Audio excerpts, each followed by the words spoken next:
Welcome back to the lab, folks.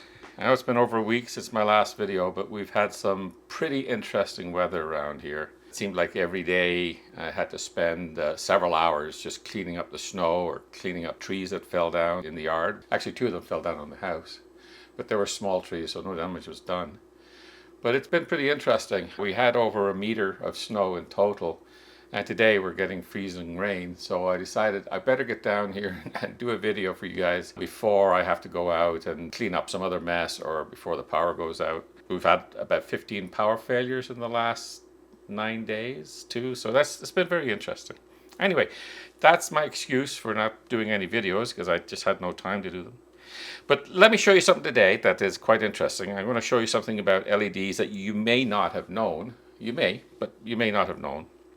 We all know that LEDs, like this little LED here, if you hook them up to some power, put a voltage across them of the right kind, you can get them to emit light.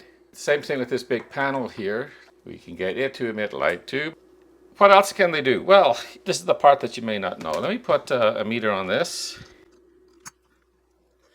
And I've got a rather bright light source here. It's also LED panel. And let me put it across this thing here and turn it on. So here we got 5.9, let's say for 5.5 volts coming out of the LED panel. So yeah, they do produce voltage if a light is shining on them. Now, one of the things about it is a voltage. They can detect whether light is there, but you can't really get any current out of that. So we'll put it over here into microamps to see what kind of current we're getting here. And we're getting about 0.46 microamps. So you can't really power anything with it, but you can certainly detect. You can use it for detecting if light is present or not. Let's go back to voltage here. And I've found that the best of these, the best ones at this, are red LEDs. So let's get that red LED again and hook it up. They'll pick up a wide spectrum of light, and we put this little flashlight on it here.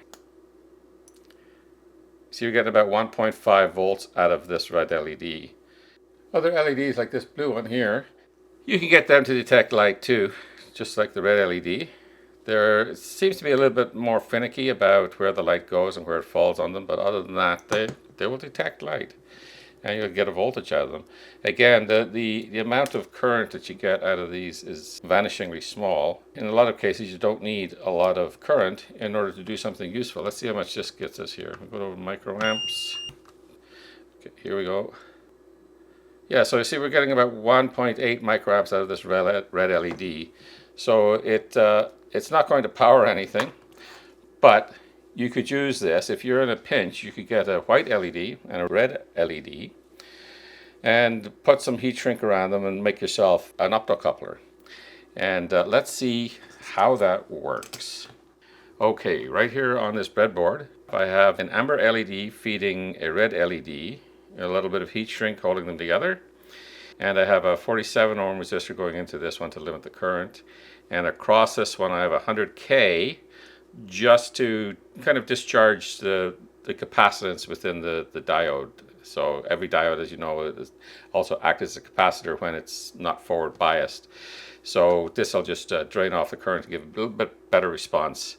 And that's all we have here. So there's no amplifiers or nothing like that. Now I have a signal coming in here from a function generator, and I'm going to feed it 1 kilohertz with an amplitude of 3 volts peak to peak. I have an oscilloscope attached to the input and the output so we can compare the waveforms. And let me turn on the function generator and get the oscilloscope up on the screen here. And now you can see what that looks like. So the blue is the waveform going in, and the yellow is the waveform coming out. So we can see we're getting a beautiful square wave coming in and coming out. So this is working perfectly as an opto-isolator. And it works at 1 kilohertz. And let's see if it works at 10 kilohertz. It's working at 10 kilohertz too, very nicely.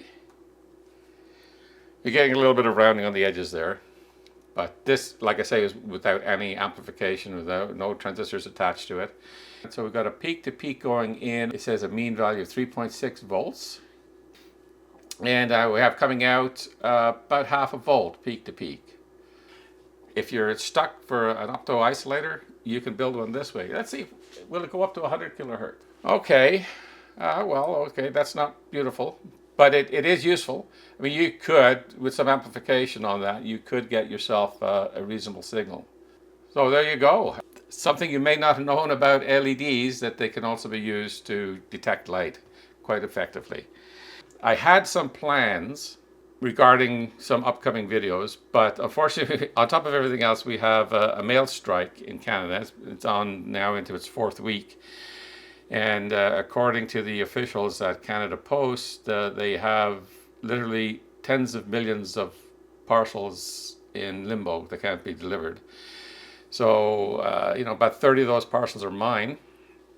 And what I had planned is a couple of interesting shootouts between some inexpensive instruments. Well, I don't know when I'll be able to get to those. I have a lot of other stuff trying to come in as well that I hope to do videos on.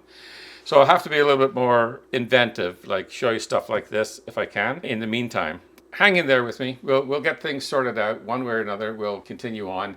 Well, I hope to see you in the next video, whatever that is about. And thank you very much for coming out. Bye-bye.